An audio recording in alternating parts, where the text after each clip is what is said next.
again. I am here now with my dog Maggie. You guys hear me talk about Maggie a lot at school. This is Maggers. Say hello, Maggers. Hi. She's going to try to do the story with us right now, so we'll see how long it lasts. Anyway, we are ready to start on chapter 14, this reading. Just as we left off on the last chapter, James was going to sleep, had just met the glowworm, and everyone was going to sleep. Here we go. Chapter 14. We're off, someone was shouting. We're off at last. James woke up with a jump and looked about him. The creatures were all out of their hammocks and moving excitedly around the room. Suddenly, the floor gave a great heave, as though an earthquake were taking place. Here we go, shouted the old green grasshopper, hopping up and down with excitement. Hold on tight. What's happening? Cried James, leaping out of his hammock. What's going on? The ladybug, who was obviously a kind and gentle creature, came over and stood beside him. In case you don't know it, she said, we are about to depart forever. Hold on.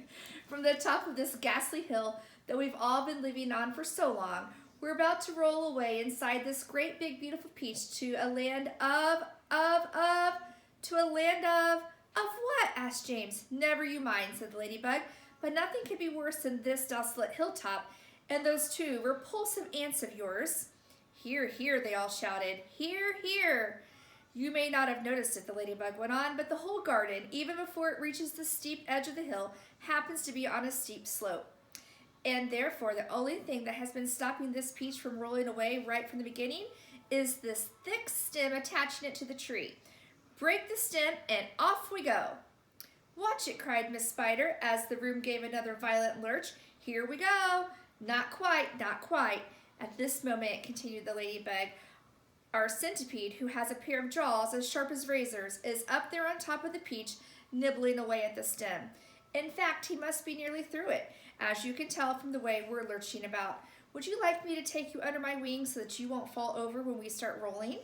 That's very kind of you, said James, but I think I'll be all right. Just then, the centipede stuck his grinning face through a hole in the ceiling and shouted, I've done it. We're off. We're off, the others cried. We're off. The journey begins, shouted the centipede. And who knows where it will end, muttered the earthworm. If you have anything to do with it, it can only mean trouble. Nonsense, said the ladybug. We are now about to visit the most marvelous place and see the most wonderful things. Isn't that so, centipede?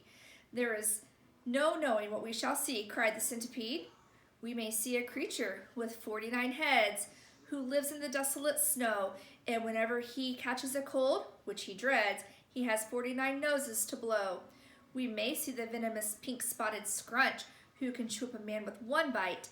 I like to eat 5 of them roasted for lunch and 18 for its supper at night. We may see a dragon, and nobody knows that we don't see a unicorn here. We may see a terrible monster with toes growing out of tufts of his hair. We may see the sweet little bitty bright hen, so playful, so kind and well-bred, and such beautiful eggs. You must boil them, and then they explode, and they blow off your head. A new and a rhinoceros surely you'll see, and that ginormous and adorable gnat who's sitting when it stings you, go in at the knee, and comes out through the top of your hat. We may even get lost and be frozen by frost.